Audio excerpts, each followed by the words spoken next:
బైబిల్లో నుంచి ప్రకటన గ్రంథము 21వ అధ్యాయం. ప్రకటన గ్రంథము 21వ అధ్యాయము 5వ వచనం అందరం కలిసి చదువుకుందాం.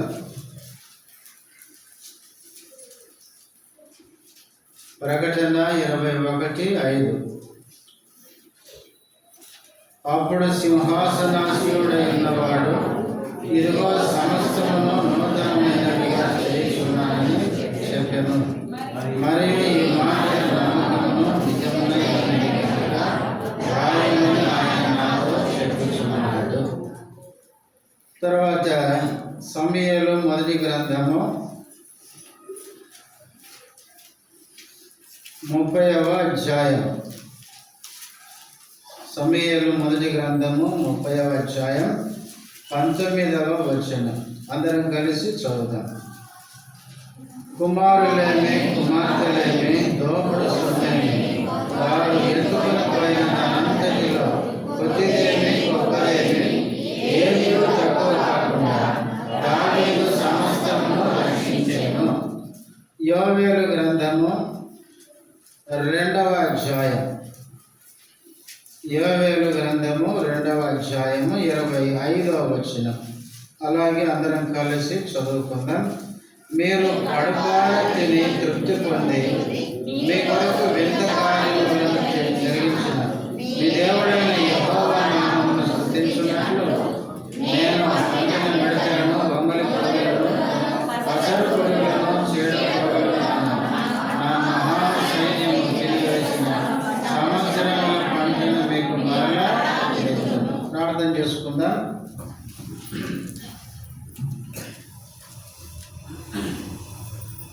ప్రేమ కలిగిన తండ్రి, యేసుక్రీస్తు నామములో వందనములు, స్తోత్రాలు. ఇంతవరకు ఆరాధనలో సహాయం చేశారు. ఆరాధించి మీ బిడ్డలందరినీ బట్టి స్తుతిస్తుంటున్నాం. బలలో పాల్గొనకు చదవబడిన వాక్య భాగాల్లో నుంచి మాతో మాట్లాడుతూ రండి. మీ దాసుడు బలహీనుడు, బలపరచము, మీ మహిమ కొరకు వాడుకున్నామని యేసుక్రీస్తు నామములో స్తుతించి ప్రార్థిస్తున్నాము తండ్రి, ఆమేన్.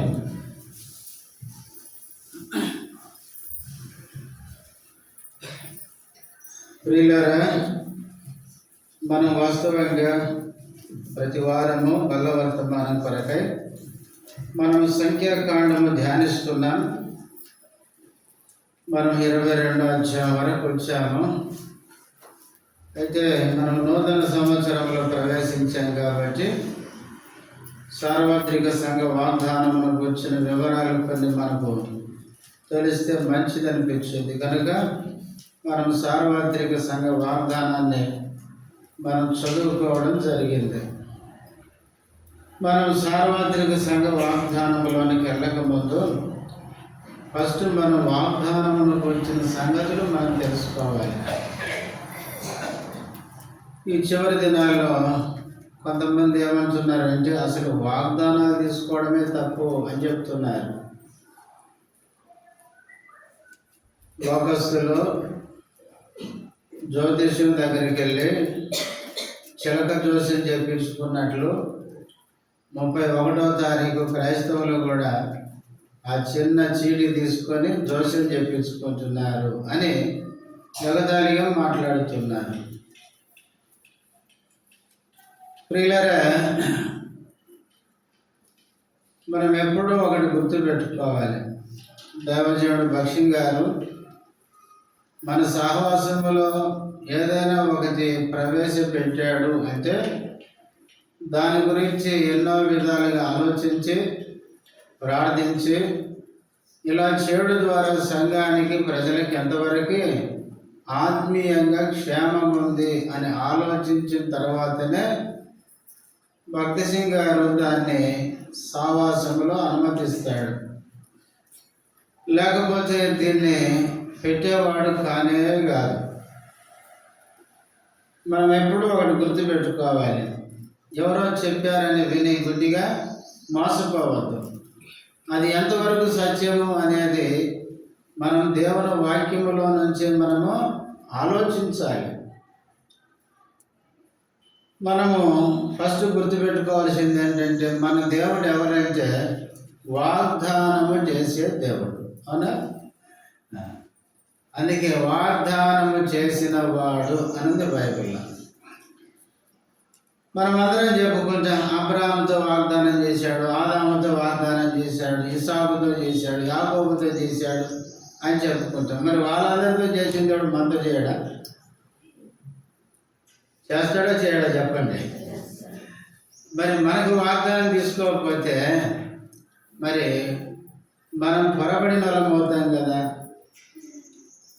మన దేవుడు వారితో వాగ్దానం చేసినట్లే మనతో కూడా తప్పకుండా ఈ దినాల్లో వాగ్దానాన్ని ఇచ్చి మనను విశ్వాసములు బలపరిచే దేవుడు. ఇంకొక విషయం ఏంటంటే మరి వాగ్దానాలు ఎప్పుడో వాళ్ళ జీవితాల్లో వాళ్ళకు చేసినవి మనం తీసుకుంటున్నాం కదా. అర్థమవుతుందా మీకు? ఉదాహరణకి అబ్రహాముకి చెప్పినాడు, నిన్ను గొప్ప జనాంగంగా చేస్తానన్నాడు. అంటే ఆయనకు పిల్లలు లేరు కాబట్టి ఆయనకేమి ఇచ్చినాడు వాగ్దానం? గొప్ప జనాంగంగా చేస్తానన్నాడు. మరి నీకు పిల్లలు ఉన్నారు కదా, ఆ వాగ్దానం నీకెట్లా వర్తిస్తుంది అని చెప్పేవాళ్ళు కూడా ఉన్నారు. మనం ఎప్పుడూ ఎవరో చెప్పింది మనము నిజమని నమ్మద్దు. బైబిల్లో చూడండి, మీకు కొన్ని వచనాలు చదివిస్తే మీకు అర్థమైపోద్ది. గలతీయులకు రాసిన పత్రిక 3వ అధ్యాయం, గలతీయులకు రాసిన పత్రిక 3వ అధ్యాయం 13, 14 వచనాలు. ఆత్మను గూర్చిన వాగ్దానము విశ్వాసం మూలము, విశ్వాసము వలన మనకు లభించినట్లు అబ్రహాము పొందిన ఆశీర్వచనము క్రీస్తు యేసు ద్వారా అన్య జనులకు కలుగుటకై క్రీస్తు మన కోసము శాపమై మనను ధర్మశాస్త్రం యొక్క శాపము నుండి. ఈ వచనంలో మనకేమర్థమవుతుంది? నేను ఆ పదాలే చదువుతాను చూడండి. అబ్రహాము పొందిన ఆశీర్వచనము. అబ్రహాము దేవుని నుంచి ఏం పొందాడంట? ఆశీర్వచనం. ఏంటి ఆశీర్వచనం? వాగ్దానం. 8వ వచనంలో చెప్తాడు, 3వ లైన్ 4వ లైన్లో, నీ యందు అన్య జనులందరూ ఆశీర్వదింపబడుదురు అన్న వాగ్దానం. అది ఎవరికి ఇచ్చాడు? దేవుడు అబ్రహాముకి ఇచ్చాడు. దాని గురించి పౌలు ఇక్కడ రాస్తూ 13, 14 మధ్యలో చూడండి, 3వ లైన్లో అబ్రహాము పొందిన 8వ వచనంలో ఉండే ఆశీర్వచనము యేసు క్రీస్తు ద్వారా అన్య జనులకు కలుగుతాయి. అది అబ్రహాం ఒక్కనికే కాదంట. ఎవరికంటే? అన్య జనుల మీద మనకు కూడా అంట. మరి అబ్రహాం మనకు వర్తిస్తుందా లేదా? ఖచ్చితంగా వర్తిస్తుంది, దాంట్లో అనుమానం లేదు. అంతేకాదు, ఇంకొక మాట చూడండి, అపోస్తలుల కార్యములు, అపోస్తలుల కార్యములు 2వ అధ్యాయం, అపోస్తలుల కార్యములు 2వ అధ్యాయము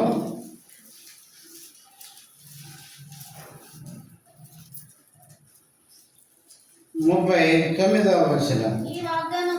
ఈ వాగ్దానము నీకును మీ పిల్లలకును దూరస్తులందరికీ అనగా ప్రభువైన మన దేవుడు తన యొద్దకు పిలిచిన వారందరికీ చెందునని వారితో చెప్పాను. ఈ వాగ్దానం అంటే పరిశుద్ధాత్మకు వచ్చిన వాగ్దానం.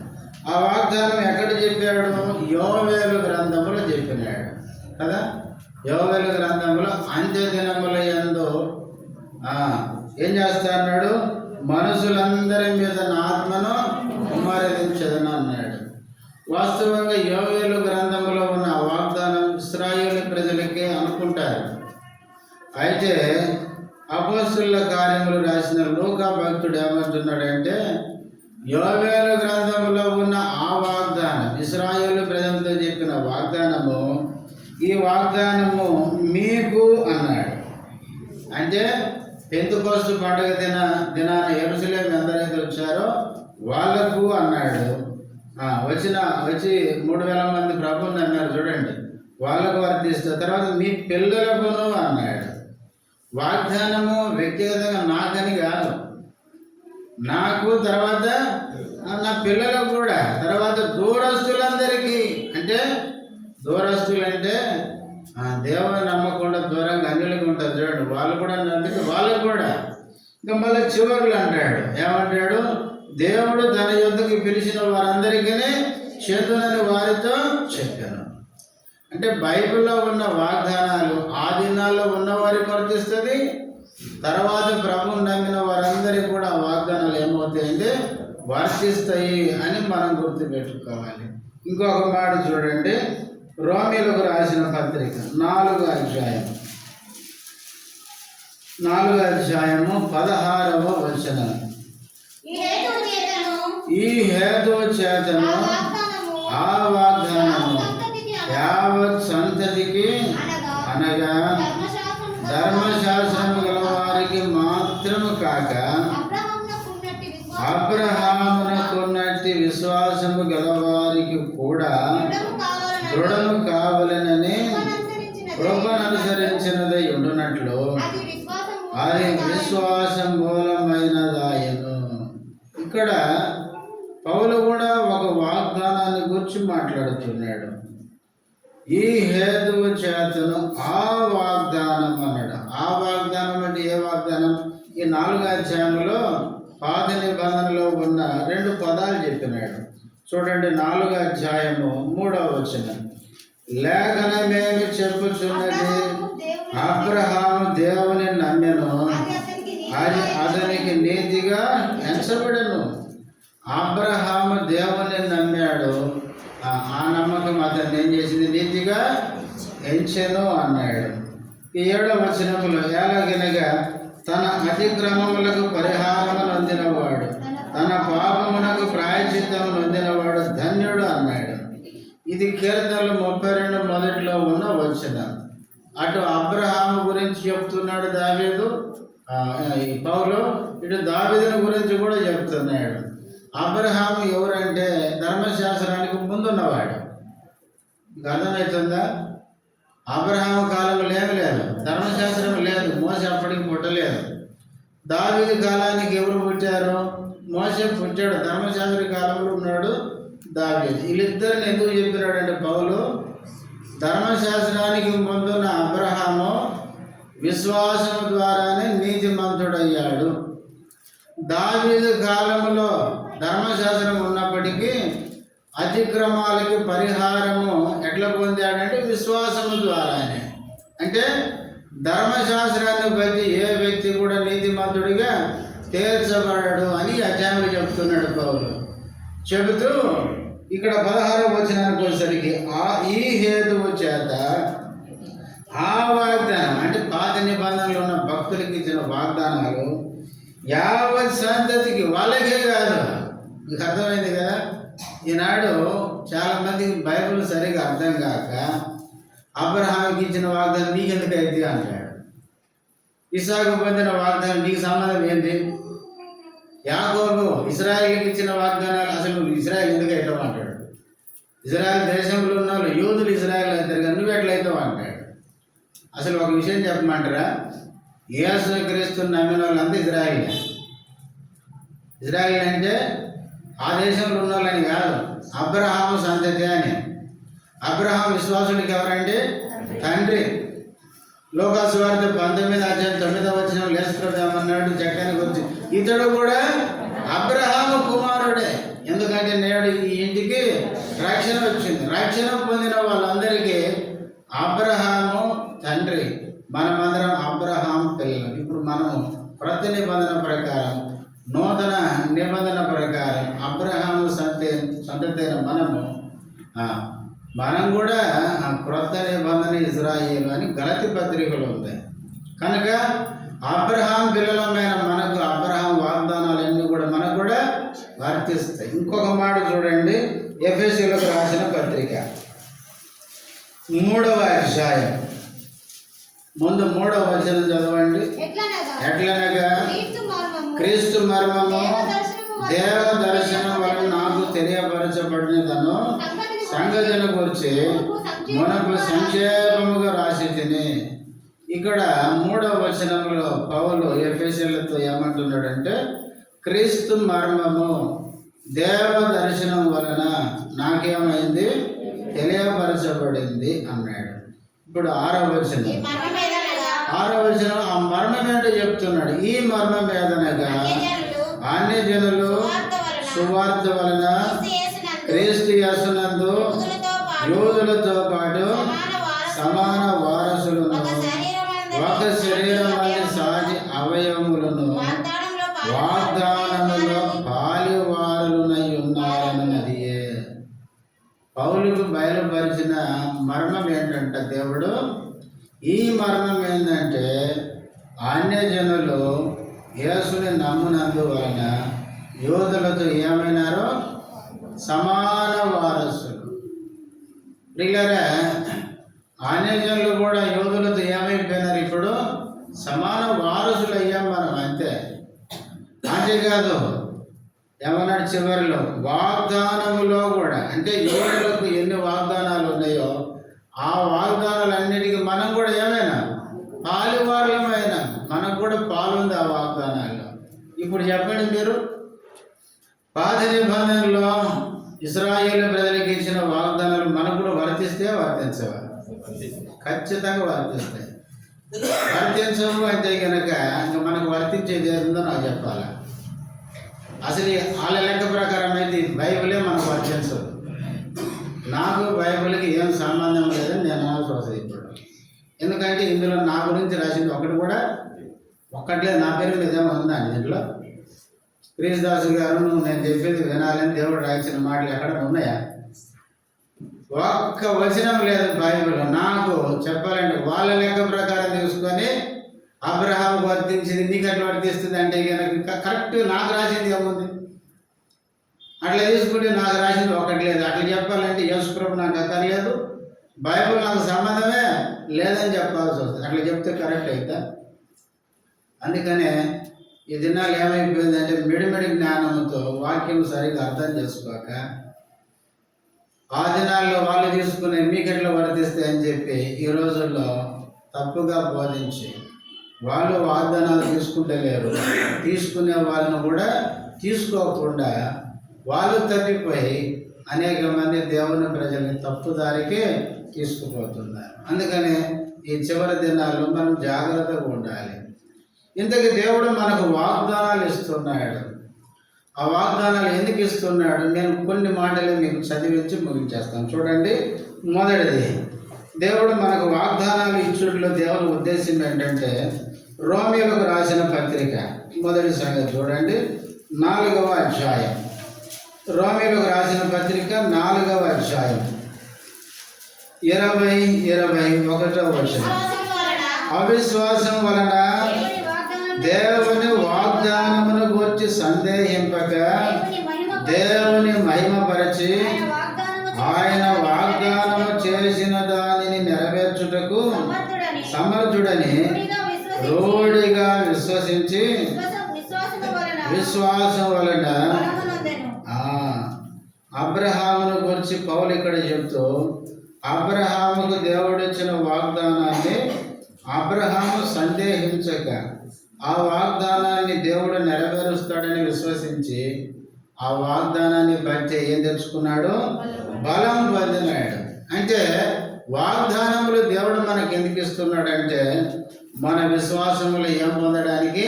బలం పొందడానికి. చాలాసార్లు అబ్రహాము ఏమైపోయినాడండి?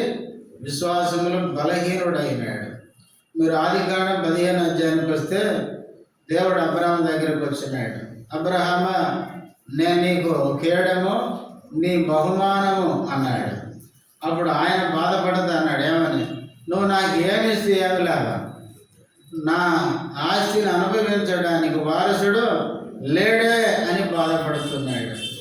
బాధపడితే నా ఇంటి ఆస్తి అంతటికి నా ఇంటి పెద్ద దాసుడైన ఎలియాజరు ఏమవుతాడు? వారసుడు అన్నాడు. అప్పుడు దేవుడు అన్నాడు, ఎవరు ఇంత నిరుత్సాహం చెందినావా అని అబ్రహాం ఏం చేశాడు, గుడారంలోంచి చేపట్టుకుని బయటికి తెచ్చి ఆకాశం వైపు చూడ అన్నాడు. చూడమని అబ్రహాముకు వాగ్దానం చెప్పినాడు, నీ సంతతి ఆకాశ నక్షత్రాల వలె చేస్తాను అన్నాడు.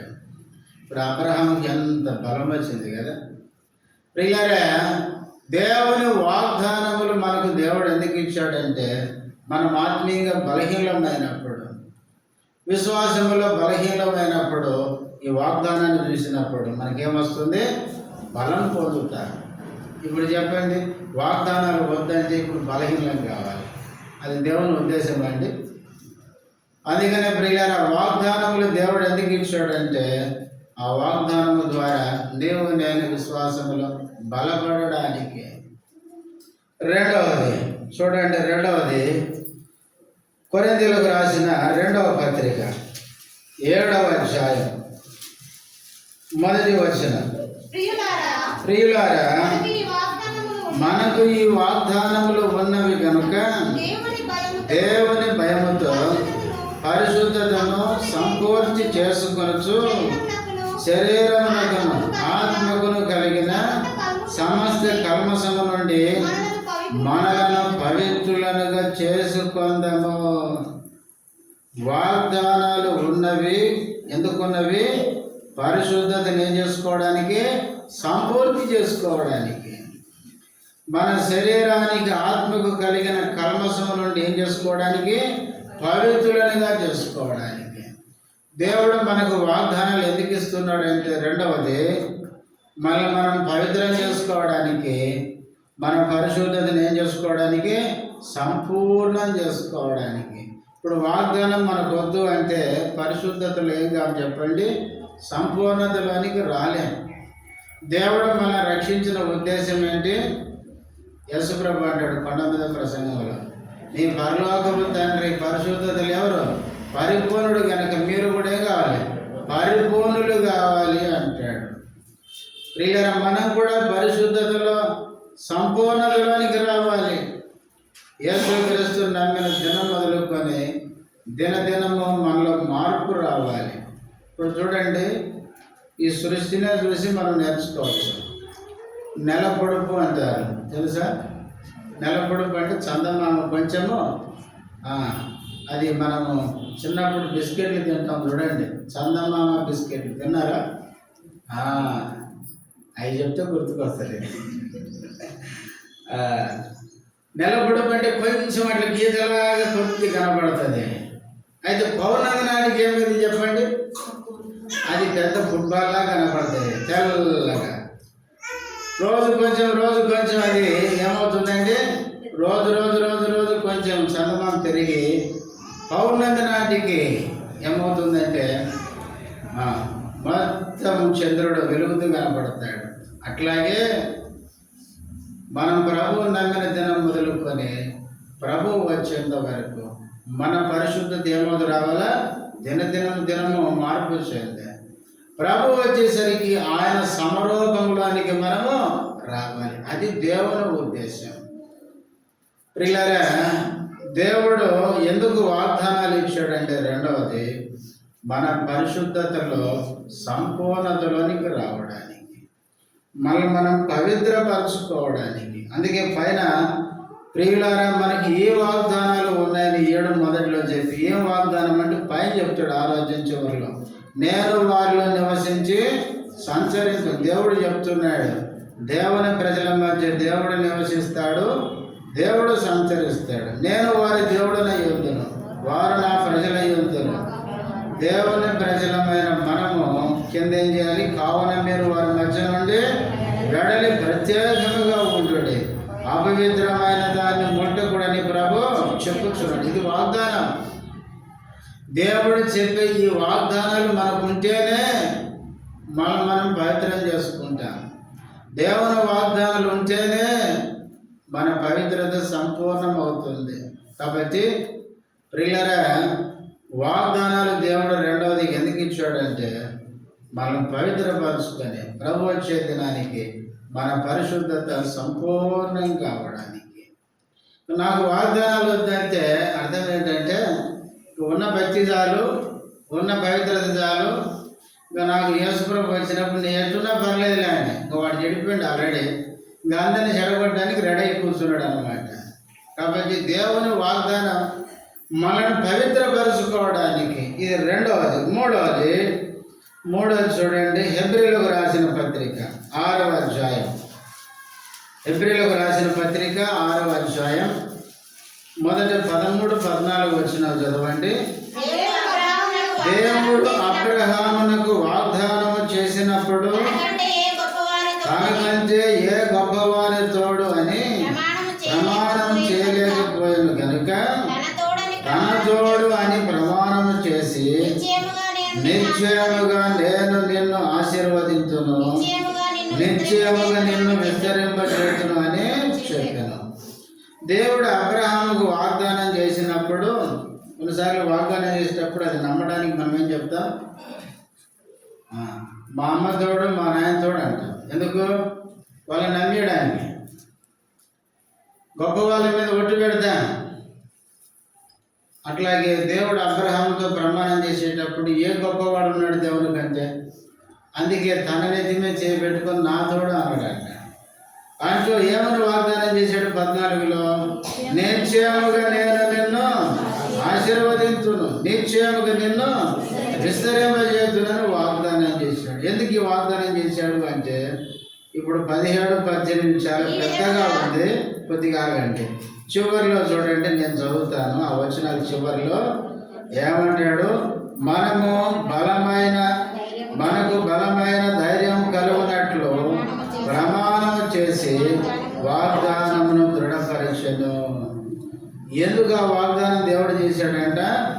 మనకు బలమైన ధైర్యము కలుగునట్లు. వాగ్దానాలు ఏం చేస్తాయి అంటే మనకు ధైర్యాన్ని ఇస్తాయి. ఇప్పుడు రోగం వచ్చింది అనుకోండి, దేవుడు నిన్ను స్వస్థపరిచి యెహోవాను నేనే వాగ్దానం ఇచ్చాడు అనుకోండి. రోగం వచ్చినప్పుడు ఎంత ధైర్యం కదా. ఇంకా దేవుడు మాట చెప్తే ఏమైంది చెప్పండి? ఖచ్చితంగా నెరవేరుస్తాడు. నేను బాగైపోతానులే అని ధైర్యం తెచ్చుకుంటాను. అదే కనుక రోగం వచ్చినప్పుడు ఏ వాగ్దానం లేదనుకోండి, ఇప్పుడు మనకు ధైర్యం ఎక్కడి నుంచి వస్తుంది? శ్రమలు వచ్చినాయి అనుకోండి, శ్రమలో దేవుడు శ్రమలో నేను నీకు తోడై ఉన్నాను, శ్రమల నుంచి విడిపిస్తానని వాగ్దానం ఇచ్చాడు అనుకోండి, శ్రమలను చూసి భయపడతామండి. పిల్లల శ్రమలలో మనకు ధైర్యం, అందుకే వాగ్దానమే మనకు ధైర్యం. ఇప్పుడు వాగ్దానం వద్దు అంటే అర్థం ఏంటంటే, ఇంకా శ్రమలు వచ్చినప్పుడు ఇంకా నువ్వు కృంగిపోవడం అంతే. పిల్లరా, దేవుడు మూడవది ఎందుకు వాగ్దానాలు ఇచ్చాడంటే మనను ధైర్యపరచడానికి దేవుడు వాగ్దానాన్ని చూసినప్పుడు ఎంత ధైర్యం కదా, ఎంత ధైర్యం. చాలామంది అనుభవంలో నుంచి చెప్పినారు. ఇప్పటి వరకు నాకు తెలిసి మన సహవాసంలో ఈ వాగ్దానాలు ఎప్పటి నుంచి స్టార్ట్ చేశారో నేను కరెక్ట్ చెప్పలేను, కానీ మొత్తానికి ఇప్పటి వరకు వాగ్దానాలు తీసుకున్న వాళ్ళని నేను దర్శించినప్పుడు చెప్పిన సాక్ష్యాలు నేను విన్నాను. అన్నా, ఈ సంవత్సరం నేను వాగ్దానం తీసుకున్నాను, నా వాగ్దానమే నన్ను ఈ సంవత్సరం ఏం చేసింది? ధైర్యపరిచిందని సాక్ష్యం ఇచ్చిన వాళ్ళు ఎంతమంది? నేను శ్రమలో ఉండగా, బాధలో ఉండగా ఈ వాగ్దానం నన్ను ఎంతో ఆదరించిందని సాక్ష్యం ఇచ్చిన వాళ్ళు ఎంతమంది? పిల్లరా, వాగ్దానం అనేది మనల్ని ఏం చేస్తుందంటే ధైర్యాన్ని ఇస్తుంది. ఇప్పుడు చూడండి, బైబిల్లో అబ్రహాముని ఒకసారి ఆలోచించండి. దేవుడు అబ్రహాము దగ్గరికి వచ్చినాడు. అబ్రహామా, నీకు ఒక్కడై ఉన్న నీ కుమారుని ఏం చేయండి? మోరియా పర్వతం మీద తీసుకెళ్ళి బలి అర్పించమన్నాడు. అది అబ్రహాముకు పెట్టిన పరిశోధన. అయితే అబ్రహాం ఏడ్చినాడండి, వయమ్మ నాకు ఒక కొడుకుని ఇస్తే నువ్వు ఇట్లా చేయమంటావు, ఇది అంటే ఏడ్చిండా? ధైర్యంగా తీసుకొని పోయినాడు. ధైర్యం ఎట్లా వచ్చింది? వాగ్దానం ఉంది. ఇస్సాకు వలనైనదేమి సంతానం, ఆ సంతానాన్ని ఏం చేస్తా? ఆకాశ నక్షత్రాల వలె చేస్తా అన్నాడు. ఇప్పుడు ఇన్ని చంపితే ఆ వాగ్దానం పెట్టినారు కదండి. అందుకే అబ్రహాము ఏం తడవు చేయకుండా ఇస్సాకును తీసుకొని మోరియా పర్వతం మీదకి వెళ్ళి ఖడ్గం తీసుకొని పైకి ఎత్తుకొని ఇంత ధైర్యం ఎట్లా వచ్చింది? మన పిల్లోనికి చిన్న గాయం అయితేనే బాధపడతాం కదా. చంపడానికి రెడీ అయినాడంటే ఆయనకి ఎంత గుండెలు ధైర్యం ఉండాలి. కాబట్టి ఆ ధైర్యం అబ్రహాముకి ఎక్కడి నుంచి వచ్చిందంటే ఈ వాగ్దానాన్ని బట్టి. కాబట్టి ప్రియులారా, నాలుగవదిగా ఎన్నోది మూడవదిగా దేవుడు వాగ్దానాలు ఎందుకు ఇచ్చాడంటే మన జీవితంలో వచ్చే పరీక్షల్లో మనం కృంగిపోకుండా ఆ వాగ్దానాన్ని బట్టి మనం ధైర్యం తెచ్చుకొని బలపడడానికి, ధైర్యంగా మనం ముందుకు సాగడానికి, శోధనలో ధైర్యంతో ముందుకు సాగడానికి, శోధన జయించడానికి దేవుడు వాగ్దానాలు ఇచ్చింది. నాలుగవది పేతురు రాసిన రెండవ పత్రిక మొదటి అధ్యాయం 4వ వచనం. ఆ మహిమ గుణాతిశయములను బట్టి ఆయన మనకు అమూల్యములను అత్యధికములనైన వాగ్దానములను అనుగ్రహించి ఉన్నాడు. దురాశను అనుసరించుట వలన లోకమందున్న భ్రష్టత్వమును ఈ వాగ్దానముల మూలముగా మీరు తప్పించుకొని దేవ స్వభావమునందు పాలివారగునట్లు వాటిని అనుగ్రహించును. దేవుడు మనకు అమూల్యము అత్యధికములైన వాగ్దానాలను అనుగ్రహించాడండి. ఎందుకు? లోకమందున్న భ్రష్టత్వమును ఈ వాగ్దానముల మూలముగా మీరు తప్పించుకొని. వాగ్దానాలు ఎందుకు ఇచ్చాడంటే ఈ లోకంలో ఏముందండి? భ్రష్టత్వం ఉంది. మీరు చూడండి, లోకంలో ఎక్కడ చూసినా మంచి ఉందండి. మీరు ఎక్కడికైనా పోండి, లోకమంతా పాపముతో నిండు ఉంది. యోహాను మొదటి పత్రిక 5వ అధ్యాయంలో ఉంది. ఏముందంటే లోకమంతా దుష్టుని యందు పడి ఉంది అని ఉంది. దుష్టుడు ఈ లోకాన్ని ఏం చేస్తున్నాడు? లోకాన్ని నడుపుతున్నాడు. అందుకే యేసు ప్రభు ఏమన్నాడు? ఒక్కసారి నాకు మొక్కితే లోకరాజ్యాల మహిమంతా నీకు ఇస్తానన్నాడు. ప్రియులారా, ఈ లోకంలో ఎక్కడ చూసినా పాపమే, ఎక్కడ చూసినా దుష్టత్వమే, ఎక్కడ చూసినా అన్యాయమే జరుగుతుంది. ఇలాంటి పాప లోకములు, భ్రష్ట లోకములో భ్రష్టత్వాన్ని నుంచి తప్పించుకోవడానికి మనకు ఉపయోగపడేది ఏంటంటే వాగ్దానం. ఇప్పుడు చెప్పండి, వాగ్దానం నాకు వద్దంటే భ్రష్టత్వంలో పడదామని, అదేనండి? చూడండి ఎంత అజ్ఞానంగా వాళ్ళు మాట్లాడేశారు. ప్రియులారా, వాగ్దానం ద్వారా మనం భ్రష్టత్వాన్ని తప్పించుకుంటాం. అంతేకాదు, ఆడ తర్వాత చదువుతాం చివరిలో, దేవ స్వభావమునందు పాలివారగునట్లు వాటిని అనుగ్రహించును. భ్రష్టత్వాన్ని తప్పించుకుంటాం, మనం దేవుని యొక్క స్వభావంలోనికి మార్పు చెందుతాం, దేవ స్వభావంలో పాలివారం అవుతాం. ప్రియులారా, యేసుక్రీస్తు మనల్ని రక్షించిన ఉద్దేశం ఏంటంటే మనలో దేవుని స్వరూపం ఏర్పడాలి, దేవుని స్వభావం మనలో దేవుడు చూడాలి, అది ఉద్దేశం. అందుకనే ఈ వాగ్దానాలు ఇచ్చాడు. ఇప్పుడు మనం ఎన్ని చెప్పుకున్నాం చెప్పండి? 4 చెప్పుకున్నాం. చెప్పండి, ఈ 4 చెప్తే 5 చెప్తాం. ఒకటి, విశ్వాసంలో మనం బలం పొందడానికి, బలహీనమైపోయినప్పుడు వాగ్దానం మనను బలపరుస్తుంది. 2, మన పరిశుద్ధతను సంపూర్ణం చేసుకోవడానికి, మనం పవిత్రులుగా చేసుకోవడానికి వాగ్దానాలు. 3, దేవుని వాగ్దానములు ఎందుకంటే ఆ వాగ్దానం మనము ధైర్యం తెచ్చుకోవడానికి, ధైర్యపరచబడడానికి. 4వది, భ్రష్టత్వం నుంచి తప్పించుకొని దేవుని స్వభావంలో ఆలివారం కావడానికి. చివరికి మాట చదువుకొని ముగించుకుందాం. పేతురు రాసిన 2వ పత్రిక 3వ అధ్యాయం. పేతురు రాసిన 2వ పత్రిక 3వ అధ్యాయం 13వ వచనం.